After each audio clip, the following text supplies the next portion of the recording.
Good evening and welcome to yet another session of Kitab Khana Live. Today we have with us Roda Ahluwalia, the editor of the book that is in discussion today, Reflections on Mughal Art and Culture.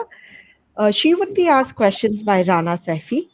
Just let me introduce the esteemed guest today and then I would hand it over to Rana Safvi to take this forward. Ruda Ahluwalia is an independent scholar of South Asian art with an interest in painting and the book arts, religio-philosophical thought, and the material culture of South Asia. She is currently a visiting scholar of Jan Prava, Mumbai, where she lectures on Mughal, Deccani, and Pahari painting for the Indian Aesthetics Program and a member of the governing board of the K.R. Kama Oriental Institute, Mumbai. She previously lectured at the School of Oriental and African Studies, University of London, and was responsible for curating and tutoring an adult education course titled 1500 Years of Indian Painting for the British Library, Berwick University. She has been a guest lecturer on various occasions for the Indian Art Circle, London. She has worked with Rajput painting and manuscript collections of the British Museum and the British Library. Among her publications are a book titled Rajput Painting, Romantic Divine, and Courtly Art from India, and various articles on Indian painting. She was responsible for the art historical metadata of a volume of a 17th century illustrated Ramayana manuscript from Mewar, part of a joint project between the CSMVS Museum Mumbai and the British Library London. She currently divides her time between Mumbai and London, and she's joining us today from London. Moving on to Rana Safvi. She needs no introduction, but anyway. She has a master's in medieval history from the prestigious Center for Advanced Studies Department of History, AMU. A firm believer in our Ganga Jamuni Tehzeeb, she is passionate about gaining and sharing knowledge, and these days she's doing it via social media. She's the author of Where Stones Speak, Historical Trails in Mehroli, the first city of Delhi, the forgotten cities of Delhi, and the tales from the Quran and Hadith, and translator of Saeed Ahmad Khan Us in Sanadid and Zahir Delvi is Dastane Gadar and City of Heart, four accounts from the 19th and 20th century. Please pardon my pronunciation. I know I've messed it up. So moving on to introducing the book a little, reflections on it's taken from Rana Saifi's article, brilliant article in Scroll. We request you to read that as well.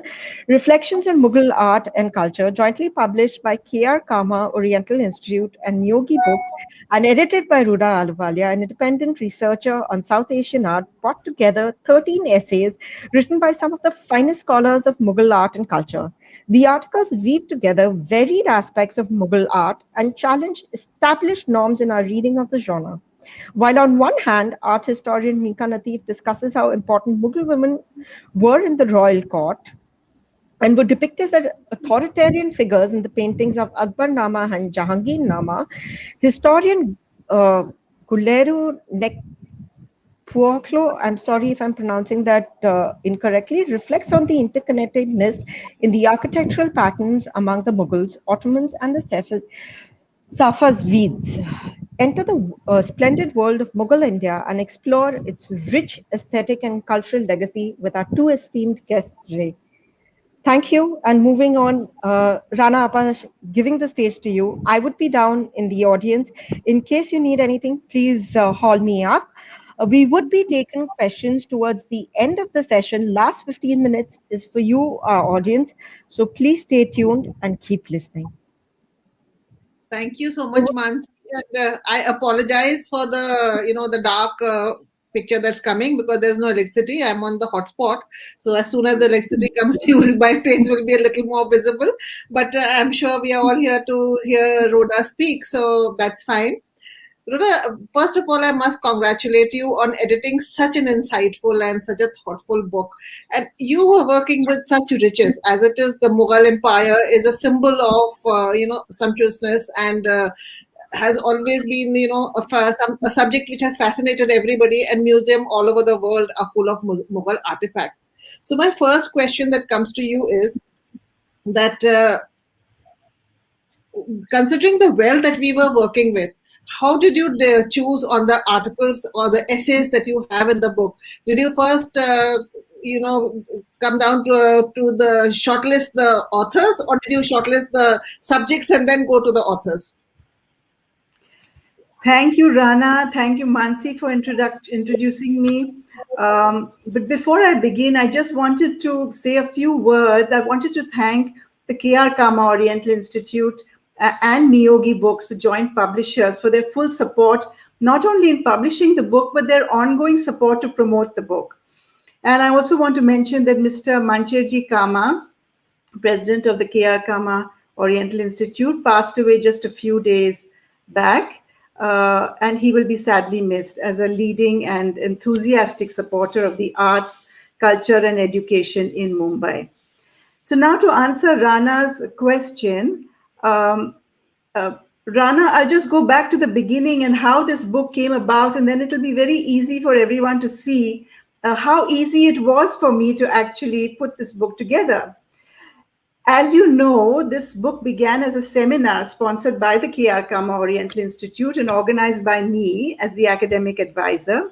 And at first, I wanted to explore the full topic of the seminar. I wanted to give it the title Comparative Reflections Between the Ottomans, Safavids, and the Mughals. As you know, these were the three Islamic empires, very powerful empires in the early modern period.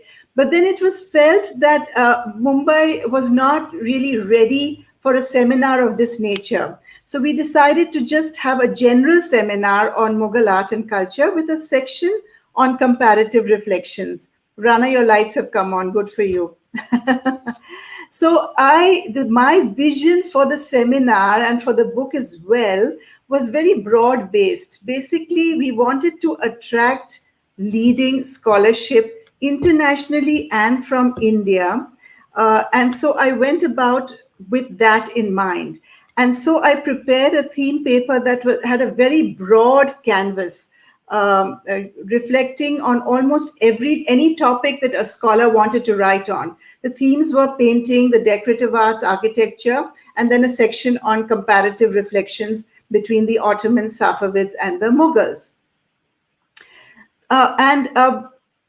I knew certain scholars whom I knew would be perfect for this. For example, Dr. Sheila Canby, whom I've known from my British Museum days, who now is retired from the Metropolitan Museum of Art, New York. And she's a scholar not only of Persian painting, but Mughal painting as well. So I thought she'd be perfect candidate for the comparative section.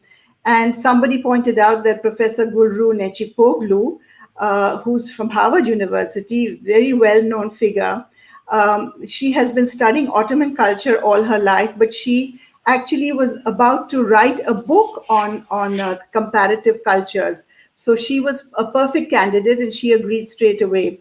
And then others such as Professor Catherine Asher, Dr. Laura Parodi, Dr. Vivek Gupta, Dr. Mika Natif, etc., all came forward. And I think one of the main reasons why they came forward so easily is because being a scholar myself, I realized that scholars always have some sort of ideas floating around in their minds based on what they've read or what they wish to share with others, what they want to express.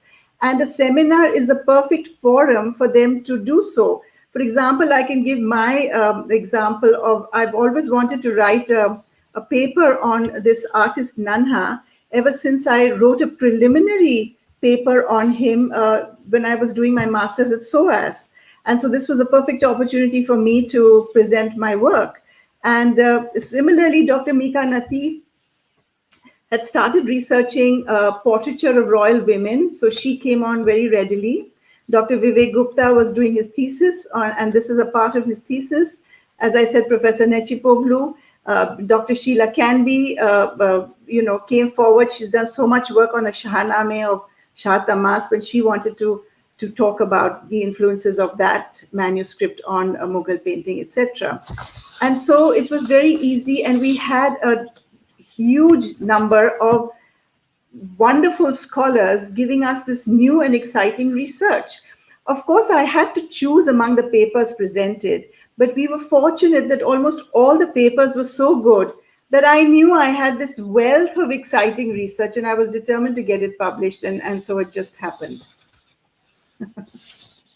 The beauty of this book is exactly the wide variety that we have. You cover architecture, textiles, paintings, artifacts, almost everything, as well Yes. as the comparative studies. Which brings me to the next question, that this book draws comparisons between the artistic expressions and material culture of the three powerful Islamic triumvirate of the early modern period, the Safavids in Iran, the European-based Ottomans, and the Mughals in the Indian subcontinent. Please tell us why that is important. Also, was it a deliberate decision which you just talked about, or a happy coincidence that the book ended up having so many comparative essays? If you could just talk to us a little bit about one of the essays. Sure. First, let me address this question. I forgot to mention that the book is actually a compendium of 13 essays, 12 including mine, 13, of scholars writing on a wide variety, a broad canvas of essays. So diversity of topic, I think, is actually one of the greatest strengths of the book, as is the strength of scholarship. Because there are many threads that seem to bind these essays together. And I mean, I can talk about that a little later on. But coming back to your question about the triumvirate of powers, this was a deliberate decision, as I've mentioned before, because it was something it's very new and it's an evolving study right now. Historians have written quite a lot about comparisons between the three Islamic powers, but art historians have not, they have attempted it, but very few and far between. Because to draw comparisons on art and culture internationally is not an easy task, as scholars have to be not only extremely experienced, but they have to have a wealth of knowledge before attempting to do so. For example, I cannot write an essay on comparative reflections because my level of expertise is only Indian painting. So, I can't really do that. But new and evolving scholarship in Mughal studies has attempted not only to draw comparisons on a pan-Indian scale, which is so important, but also to make people realize that no man is an island, no country is an island, and no empire is an island. And what most people are not aware of is the fact that trade, connections, interaction on a global scale existed since a time immemorial. For example, why do we have jewelry where the designs are so similar, that has been discovered before the Christian era, in the Americas and in Asia? I mean, international connections have existed since the beginning of time. Now, the three essays in this book reflecting on comparisons between the Ottoman sultans in the Middle East and Europe, the Safavid Empire in Persia, and the Mughals in the Indian subcontinent draw attention to the fact that these three powerful Islamic kingdoms of the early modern period were totally connected. And in fact, they competed with each other to be the best. For example, Professor Nechipoglu, she discusses the development not only of iconic monuments that take place, which are diverse compared to their, compared to their sort of similar semi-nomadic roots. She begins by talking about their semi-nomadic roots, which Central Asian Timurid, from which they come from, but also the diversity from these roots and why they chose the monuments they did. And then she talks about the three cities of capital cities that came up almost around the same time, of Istanbul, of course, which capital of the Ottoman Empire, Isfahan, which was built by the Safavids, and then the last one was Shah Jahanabad, built by Shah Jahan in Delhi. And the conversations between these three cities and these three empires is what is brought out, and the fact that they were so aware of what was going on in each empire, and they were competing between the three. I mean, Shah Jahan asks an ambassador, and Guru mentions this in her essay. She asks an ambassador from the Safavid court, he asked an ambassador of the Safavid court, how does Delhi, Shah Jahanabad compare with Isfahan?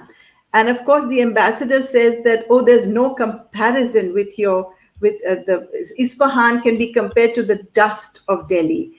And of course, Shah Jahanabad takes this as praise and encomium. But actually, what the Safavid, the ambassador, meant was something to total derision, because there was too much dust in Delhi, and he meant that cannot be compared to the dust of Delhi. So he was sort of talking in total derision, and so you get all these ideas that are brought out in these essays, and it was very exciting for me to edit them and read them, and I hope it will be exciting for others to read them as well. I think whoever reads this book, and I urge all art lovers to buy the book and read it, they'll enjoy it. And recently I had gone to Isfahan, and when I see Shah Jahanabad, on which I've worked extensively, and I compare it with Isfahan, it really has become the dust, because Isfahan is preserved so well, whereas Shah Jahanabad is not. Most buildings here are, Yes. the Red Fort itself is a shadow of its former self, whatever it would have been. So Yes. these Which is very comparisons sad, Rana, but this is the way things are. Yes. can't be helped. But so these books become very important in that sense. And Yes. another thing that you have two articles, essays on women. Uh, and Professor Sharma's article, of course, is a comparison, whereas the first one is about portraiture of women. So, can you throw some light on the process of painting these women? How well, because there are so many speculations of how, who sat for the paintings. Did the painters have access to these the subjects that they were painting? So can you just throw some light on that?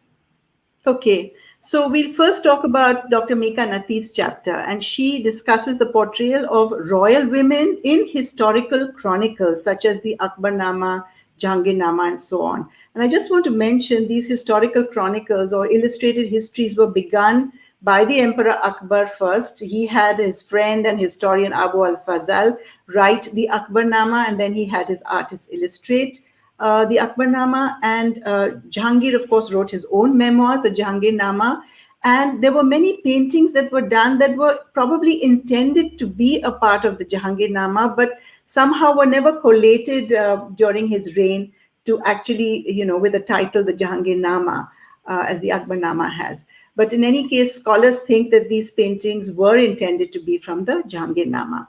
So Mika Nateef writes about the depiction of royal women in these historical chronicles, and she writes about the portraits of two important women at court, Hamida Banu Begum, Akbar's mother, and Mahim Anga, Akbar's foster mother, who was very dear and very important to Akbar because she had looked after Akbar when Hamida Banu and Humayun were fleeing to the Safavid Empire.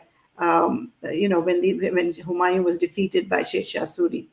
So Mahim Anga was given a position of great importance, and Hamida Banu Begum was a highly educated, very literate woman who had her own library, who commissioned her own books, manuscripts and paintings, and she actually looked after the empire when her famous son traveled and went away. So how were these women portrayed? First, Mika talks about the fact, she comes to the conclusion that the portraits of these women were actually symbolic affirmations of their dynastic legitimacy and the authority to rule, because they were both of Central Asian Timurid heritage. And this is very important. The Mughals were very aware of their Turco-Mongol lineage, and they projected this in many, many ways. They were biased toward it, which is kind of natural. And so Dr. Mika Nateef concludes that Hamida Banu's and Mahim Anga's portrayal in illustrated histories, therefore, does not differ from the representation of men. So this is sort of an eye-opener almost, because one always, as Rana pointed out, women were supposed to be in parda, they were supposed to have positions of behind the veil kind of thing, and never to be actually seen at court. But I think this probably is untrue, because at least for the royal women, these two royal women we know of, and Dr. Natif is actually writing a book right now on many more, so hopefully more research will come out on this. I think that the artists did have access to them, because you can see in a painting depicted in the Akbarnama, showing Mahim Anga presiding over the wedding ceremony of her son. She's seated right next to the young Emperor Akbar in a position of authority. She has a slightly large form, which is, you know, what she must have had at that time. She's not veiled, she just has some headgear. And Hamida Banu Begum, similarly, is shown in various images in the Akbarnama, and particularly one from the Jahangirnama that is depicted in the book, in which she wears her Chagatai cap.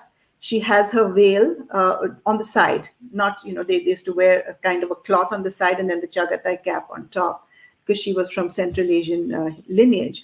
With a face that seems to me to be an actual portrait of her, because, you know, it's fair skin, she has distinctive features.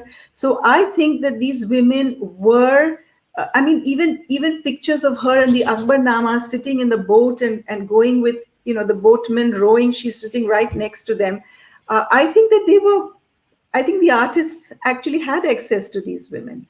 And this is what I feel. But I hope Mika Natif will come out with even more research on this. So they were given upfront positions of authority, right, in these Mughal chronicles. Now, with regards to painting of a generic woman, or a woman that is illustrating a narrative or a text or a poem, this is what Professor Sunil Sharma writes about, and his topic is titled Indian Woman in a Persianate World, Comparisons Across Mughal, Safavid, and Ottoman Literary and Visual Cultures. Now, in this case, I think a woman would be depicted just as a stock type or as a general woman, just as a naika, for example, a heroine would be depicted in Rajput painting. So a woman in Mughal painting would be just depicted as a general woman, you know, just a woman, just a naika or a heroine. And of course, Professor Sharma, let me just tell you a little bit about his essay. He draws comparisons between Indian women being depicted in Persian literary and visual cultures and vice versa. And they were featured as generic naikas or heroines in illustrated poems such as Suz O Gudaz, Haft Paikar, Hasht Behisht, and Gulzar-e Abbasi. These were poems that the Persian kings commissioned to be illustrated. So rather like a book with illustrations, it's a manuscript of a literary or a narrative poem. And with the women there being depicted just as any heroine would be depicted even today. And Persian women would be painted in India, again in literary poems or narratives, because the Mughals copied everything that was Persian. They emulated the Persians because the Persians had this, mark of high culture, and everybody in that day and age had to speak Persian and wanted to emulate what was going on in the Persian Empire. So, in much the same manner, poems or narratives of Persian heroines, such as like Shirin of Shirin and Farhad, or Laila Majnun, Laila or Zulekha, were painted in the same manner in Mughal India. So the conclusion Professor Sharma draws is that there was a lot more awareness of the Indian woman in Safavid cultures, in Persian cultures, compared with the perceptions of the Indian woman in Ottoman lands. And probably the reasons, he doesn't talk about the reasons, but I feel probably the reasons are because Persia was first of all so close to India and the Mughal Empire, that there was constant trade and ambassadors going back and forth, poets going back and forth, artists. I mean, there was a lot of give and take between Persia and India in those days, and even far before. Whereas the Ottoman lands were slightly further away from India. And in Ottoman lands, in fact, Professor Sharma says that the woman, Indian woman, was depicted in the visual culture as just an ordinary woman among many others for some reason. She was not given any special status, or she did not garner any special status. I think that's enough. I've spoken a lot about it. Very fascinating, and I hope this will clear a lot of misconceptions that people have. And again, another eye opener for me was I had actually seen that painting, but I had never thought of who the painter was. Is your article essay on Nanha? We have all heard about, of course, Mansoor and Abul Hassan and Dashrath and Basavan. But Nanna was an eye opener, and you describe him as the short statured painter who had the longest artistic career in the history of Mughal painting. And you also say, they talk about his spontaneous originality, which skills you write enabled him to portray the psyche of a person with uncanny skill. Can you just elaborate a little more on that? Yes, my essay is an eye opener on a neglected but very talented painter who painted in the latter years of Akbar's reign from the 1580s onward and carried on painting for Jahangir till about 1620.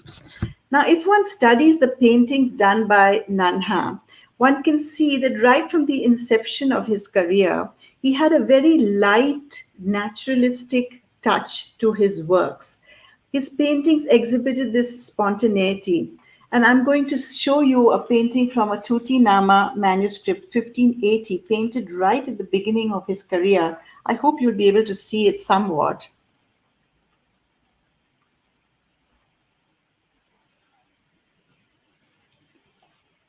This one. Yes. It's visible. Yeah, sort of visible, and which you can see that his first of all his palette is very muted and light, like in European painting. He painted scenes from real life. He seemed to be the person who initiated this, from what I could see in the Kitab Khana, and he seemed more interested in a cool, subdued palette, so more in keeping with Jahangiri taste. And he seemed to be interested right from the beginning in differentiating the faces. For example, the painting I showed you, you couldn't see it well. The face of the chehere, or face of the person who's weaving the loom, has this very distinctive look with a straggly beard, different from the other guy, you know, in the painting. Now, I can't tell you why he seems to be interested in painting in this manner. It's just that it is obvious to an art historian who needs to develop an eye for such issues. And I feel that the turning point in Nanha's career, in which this facet of his painting really comes to the fore, is one pivotal one that he does for the Hamza of Nizami in 1595, which was commissioned by the Emperor Akbar. It's an illustrated manuscript painted only by master painters and ustads. And it's very clear in this manuscript that he is painting portraits of people, probably taken from real life. Now, when the Emperor Jahangir comes to the throne, he encourages naturalistic painting and the painting of portraiture, in which the psyche of a person or the persona of a person is defined or emphasized with precision. And as Nana had by then already excelled in painting portraits, Nana is in total sync with the Jahangiri idiom of painting, and he continues painting in this manner. And I want to show you another painting from that painted towards the end of his career. I hope you can see it. It's This is visible. this is a painting of the submission of the Rana of Mewar to Shah Jahan. And Nana is actually seated in the corner, in the right-hand corner, sketching from real life. And this is one of his later paintings, in which you can see that every single person's uh, face is a portrait. Nana was actually, he was a portraitist. He was a from the beginning of his career, because he obviously had this predilection for painting portraits. Thank you. That was so fascinating. And a lot of art books, of course, do describe paintings and the subjects and the who are painted, even architecture. But Kutub Khana is something that the libraries are something that we know that existed, and there was a lot of cataloging, etc., going on. But such a detailed article as Sims William has written in your book That is very fascinating. Can you just take us into that world of the Kitab Khana, where the paintings, where the books are being stored, how they were catalogued, how they were, sorted out, selected? Yes, I'm going to talk about the Kitab Khana. In the Kitab Khana, I mean, this is an online presentation by Kitab Khana, and it meant just that, the library, a Kitab Khana. So I begin at the beginning. Humayun was an aesthete, and he brought back with him four Persian painters from the Safavid court, Mir Musafir, Mir Said Ali, Abdul Samad, and Dost Muhammad, to India. And they came in various stages, and they started painting under the reign of Akbar, because Humayun died, very soon after he arrived back in India. From his years of, getting an army together and in exile, being in exile in Persia. So these artists set up the Kitab Khana under Akbar's reign, during Akbar's reign, um, with the Persian prototype as the example. So there was, painters. There were painters, hired calligraphers, scribes, margin decorators, uh, burnishers. All kinds of people working in the Kitab Khana as they did in Persia. And there was a librarian or a supervisor who supervised these works. And of course, the painters used natural pigments like vermilion for red, malachite minerals, green, lapis lazuli, blue. And the quills that they used, the pens that they used, the brushes were taken from the hairs of baby kittens and squirrels. And when the painting was finished, it was sort of turned around and then burnished or polished with a smooth stone to give it this luster or shine. Um, Now, all this happened in the Kitab Khana, and of course, calligraphers had a very special place in the Kitab Khana, in the hierarchy of the Kitab Khana. They were actually supposedly more important than the painters, and they were given epithets to their names, such as so and so, Shirin Kalam. Shirin Kalam means sweet pen, or so and so, Ambari Kalam, etc.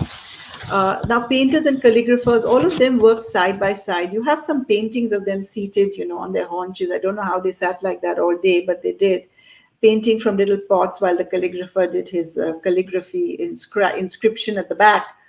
And they were supervised by the head librarian, as I mentioned. The mark of the educated elite in Persia was to have a library of books or manuscripts. Some were illustrated and some were not. The Islamic culture is known for the arts of the book, and the Mughals brought the arts of the book with them in a very big way to India. So Mughal nobles, both Islamic and Hindu Rajputs, began to emulate the Mughal impulse to paint, and the 16th, 17th, and 18th centuries in India are therefore well known for their paintings. Now, Ursula Sims Williams' chapter in the book is titled The Imperial Library of the Mughals, and she discusses four important manuscripts in the Imperial Library that subsequently have been housed in the British Library, London. And she goes through the history of these manuscripts, who owned them. Many important ones had Jahangir's and Akbar's and Shah Jahan's signatures. And it's fascinating to read how they traveled from one owner to another and then came into the hands of one of the British, lords or whoever it was, who then decided to give it to the Queen, and then it entered the India Office collections, and then it entered the British Library collection, etc.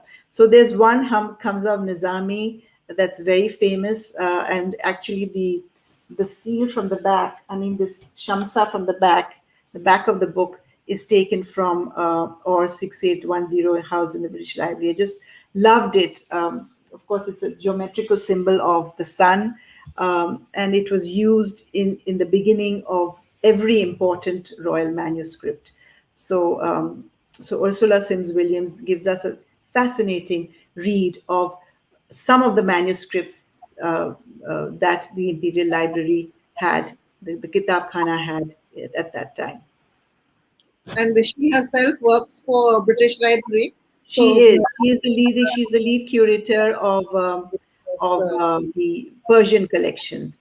Actually, the curators of the Indian collections, Malini Roy, I'd invited her because I had worked in the British Library and I know quite a few people there. But Malini couldn't make it. And then we were given the name of Ursula Sims Williams. And I mean, I'm so glad she came there because she's done such a superb article in the book. I was in touch with her when I was translating a Saru Sanadit, and I was in touch with her for various, I wanted a few paintings or something. Yes. Been very, very helpful. Yes, people are very helpful, Rana. I'm glad she was, yeah. So another the aspect of your of the book of the essays in the book is, as you mentioned earlier, Dr. Vivek Gupta's essay on textile. Now, textile we know was a very big, very very important export item from India to Europe and especially to England. So, but some we normally talk about the material, the chintz and the malmal, etc. that went from here. We don't talk of the theme based the themes that were woven on the textile itself, which Vivek's article, it's again an eye opener for me when he talks about poppies and why poppies were being so popular, be used in Burhanpur because there were poppy cultivation around in nearby areas, plus of course the connection of opium and afin. So can you talk to us a little bit about the symbols that were used on textiles, the images, etc.? Right now, this is the one question. It's difficult for me to answer because I'm afraid I'm not a scholar of textiles. So I can just talk to you a little bit about what has been written in the book.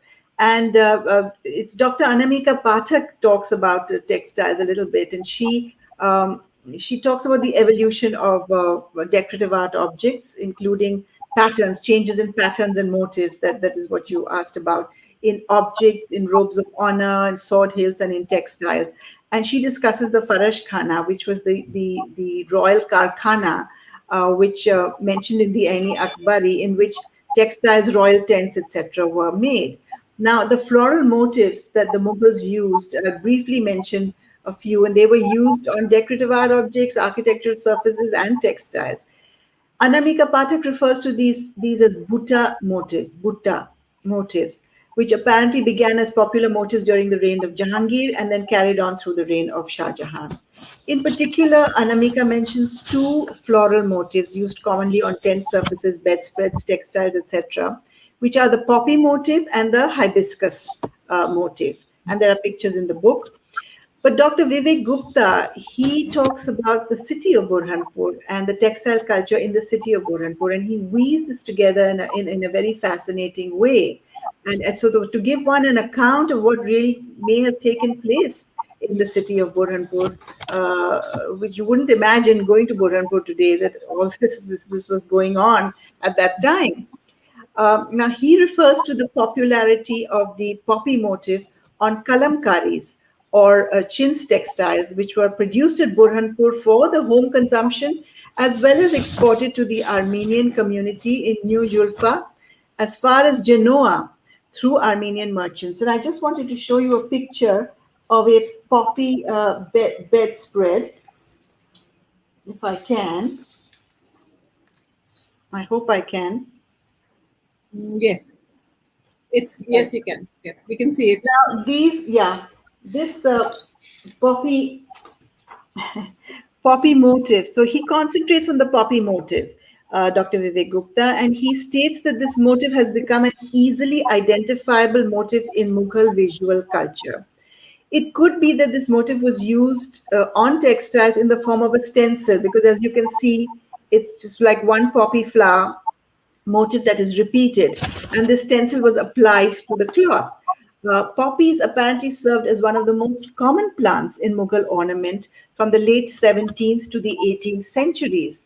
Now, we know that European engravings found their way to Mughal courts, and Gupta has focused on the work of one engraver called Adrian Colliert, whose engravings circulated in Mughal and Deccan spheres.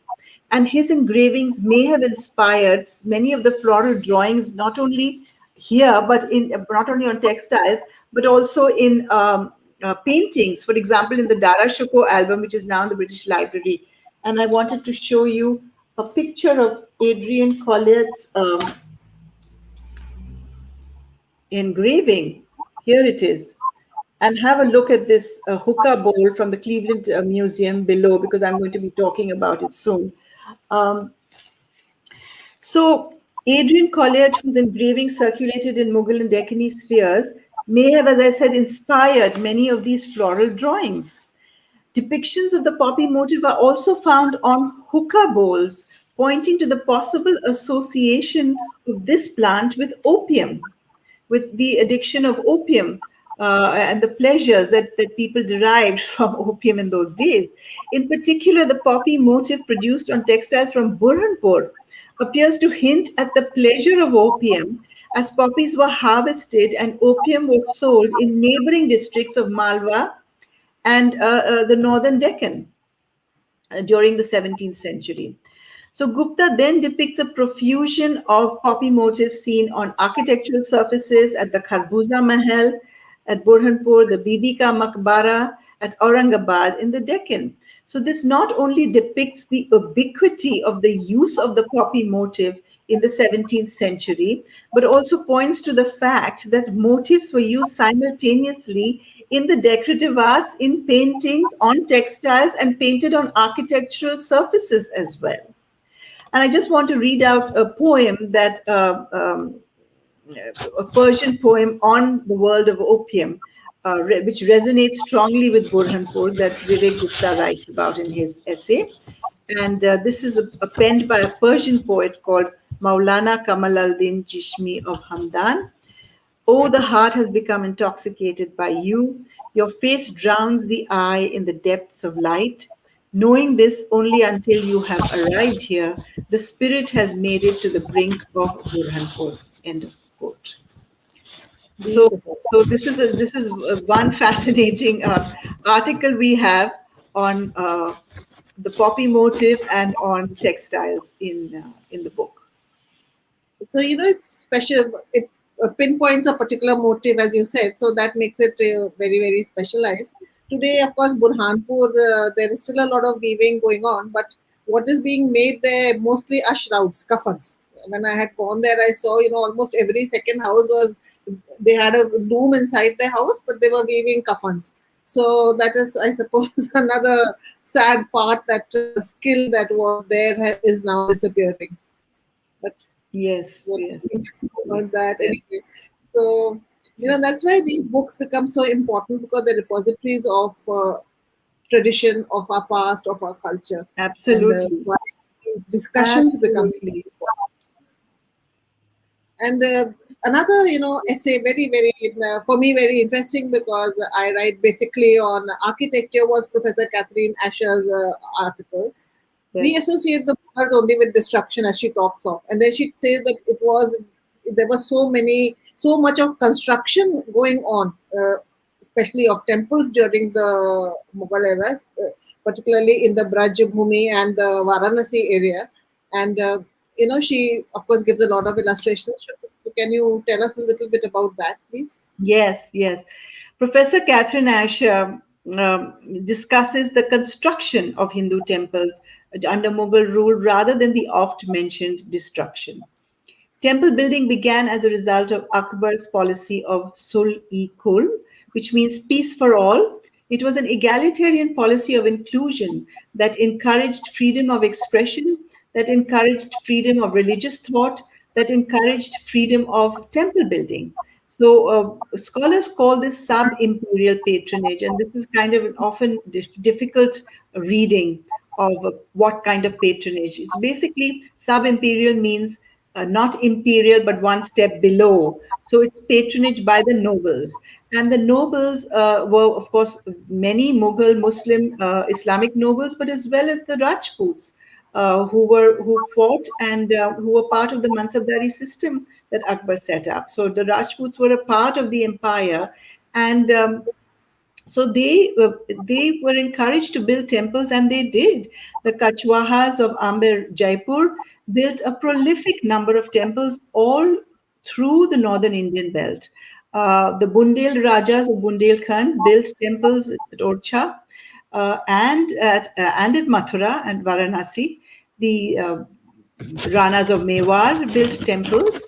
So Asher emphasizes the multicultural diversity of India's societies in the early modern times, and she cites the acculturation of artistic practices by Rajput kingdoms closely affiliated to the Mughals. And I always speak about the total enmeshed cultures that existed between the Rajputs and the Mughals at that time. So much modern research is coming out. For example, there's a fantastic Professor Alison Bush, Columbia University, who has written recently on fantastic articles on Braj Bhasha poets that existed at Mughal courts. And they were encouraged there. And one always thought that Persian was the language of documentation, the official language that everybody had to learn and use everywhere. But at the same time, if there was this prolific number of Braj Bhasha poets at their courts, one would think, one would come to the realization that they either understood or spoke the language that was spoken by the people. Braj Bhasha was the language used by poets. Hindi, of course, spoken by the people in those days. Or maybe it was Urdu, kind of a form of the modern standard Hindi that existed at that time, Indeed. or Urdu or whatever it was. And so there was this multiculturalism, and the thread of multiculturalism that existed during the reigns of Akbar, Jahangir, and Shah Jahan is foregrounded in various chapters in the book.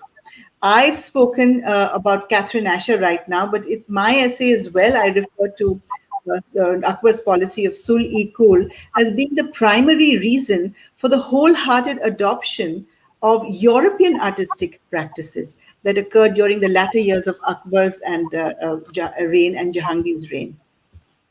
And then Subhash Parihar's article on figurative murals, evidence through miniature painting, depicts images of Christ and the Madonna on the architectural walls of the Divaniyam at Mandu, in a painting from the Padshanama that he shows us, showing that Jahangir was tolerant of all faiths, and he actually had paintings of the Madonna and Christ up on the highest tier of the Divaniyam.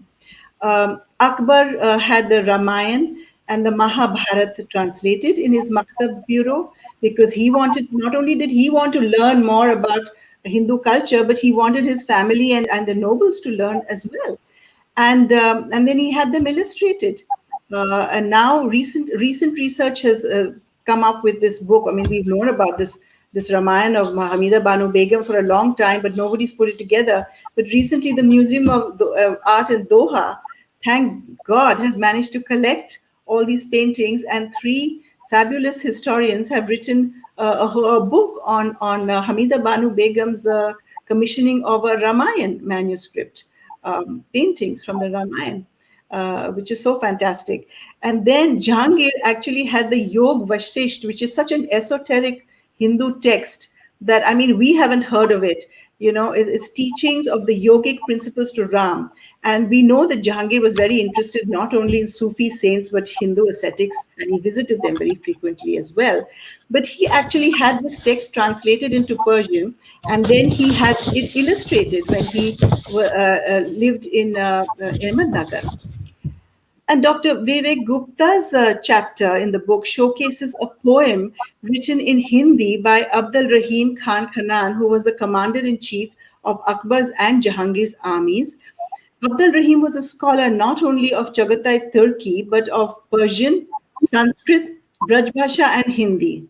And this again points to the multiculturalism of society during Mughal rule. I think I've spoken enough about this.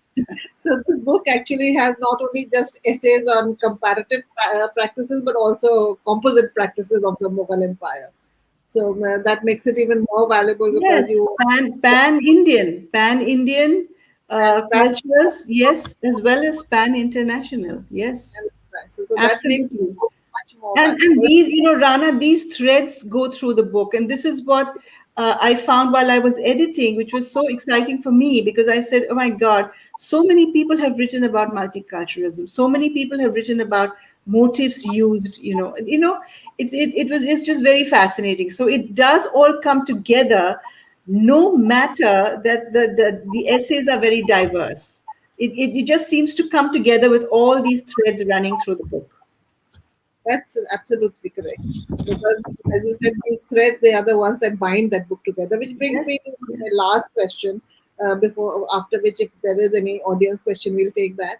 That what else are you planning now? Niyogi and Kama Institute, are you planning something else? Because this is just the tip of the iceberg, and we are left hungry for much more.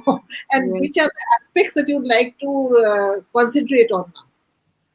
Now, let me tell you that I would love hope that the KR Kama Oriental Institute and Niyogi Books could co-publish on any of the seminars that the KR Kama has organized over the last so many years, but that of course remains to be seen.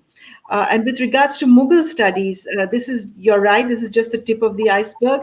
And I hope that this book will encourage further studies along similar lines in the future, whether published by Niyogi or published by somebody else. Personally, I am actually a Rajput painting scholar and Indian painting, and I am currently researching a book on a totally different subject on illustrated Ramayans. Of the 16th, 17th centuries. And I hope to see this published in the near future. But that doesn't mean that, Mughal studies will not take up my time, hopefully at some later date. It Thank you sounds very much. wonderful. And I'll just show the book once more to those. This is the book. So those of you, and the Kitab Khana has the book. So those of you who would like to buy the book, you can get it from there.